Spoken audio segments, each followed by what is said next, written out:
চলাচল দেখলে মনে হয় মহাবিশ্বে সে একাই আছে, আর কেউ নাই, তাই না? আচ্ছা, এটা দলিল কোরআনে আছে। সূরা দাহার 1 নম্বর আয়াত পড়ে দেখবেন, হাল আতা আলাল ইনসানি হাইনুম মিনাদ দাহরি লাম ইয়াকুন শাইআম মাযকুরা। আল্লাহ পাক বলছেন মানুষের উপরে এমন সময় চলে গেছে যে মানুষ কোনো আলোচ্য বিষয় ছিল না, উল্লেখযোগ্য কোনো বিষয় ছিল না। তো সভ্যতার শুরুর ঘটনা হচ্ছে এটা, মানে মানব সভ্যতার একদম শুরুর শেকড়ের ঘটনা হচ্ছে এটা, একদম শুরুর চেতনা, শুরুর সংস্কৃতি শুরু হচ্ছে এখান থেকে। এবার ইবলিস বলছে আমি সেজদা করব না, বিকজ আমি তার চেয়ে সুপিরিয়র।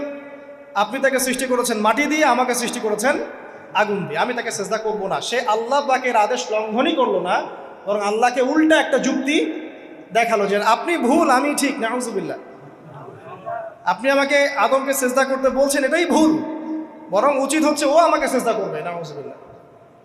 তো সে কিন্তু আবা ওয়াস্তাকবারা, সে উদ্ধত হলো এবং অহংকারও প্রদর্শন করলো।